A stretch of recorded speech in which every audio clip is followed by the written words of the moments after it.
అంతటితో ఆగిపోకుండా ఇదే పెద్ద మనిషి ఓట్ల గురించి మాట్లాడతాడు. నిజంగా నాకు ఆశ్చర్యం అనిపిస్తుంది ఆ ఓట్ల గురించి మాట్లాడుతూ ఉన్నప్పుడు. ఈ ఓట్లన్నీ కూడా ఎవరు ఏని అడుగుతా ఉన్నా, ఈ ఓట్లకన్నిటికీ కూడా ఎవరి హయాంలో పర్మిషన్ వచ్చింది అని అడుగుతా ఉన్నా.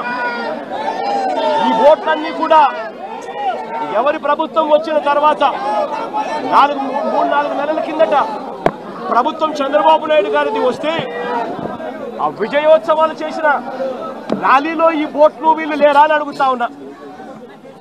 ఈ ఓట్లలో ఉన్న వ్యక్తులు ఈ ఓట్లు గత 4 నెలలుగా చంద్రబాబు నాయుడు గారితో కలిసి ఇసుక దోపిడీలో చంద్రబాబు నాయుడు గారితో కలిసి ఈ ఓట్ల ఓనర్లు వీళ్ళందరూ కూడా భాగస్వాములు అయినారు. భాగస్వాములు కావడమే కాకుండా చంద్రబాబు నాయుడు గారు గెలిచినప్పుడు ఈ ఓట్లతో విజయోత్సవాలు చేసుకున్నారు. ఇదే ఓట్ల ఓనర్లు, ఇదే ఓట్లకు పర్మిషన్ ఇచ్చింది ఎవరు? చంద్రబాబు నాయుడు గారి హయాంలో. ఎవరు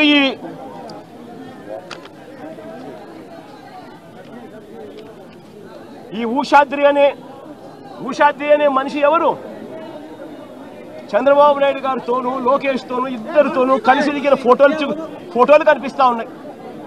తెలుగుదేశం పార్టీలో క్రియాశీలకంగా వ్యవహరించిన పరిస్థితులు కనపడతా ఉన్నాయి. రామ్మోహన్ అనే మనిషి ఎవరు? ఆయన టీడీపీ ఎన్ఆర్ఐ నేత జయరాం అనే వ్యక్తి సోదరుడి కుమారుడు కాదా అని అడుగుతా ఉన్నా. టీడీపీ హయాంలోనే ఈ ఓట్లకు అనుమతులన్నీ ఇచ్చారు.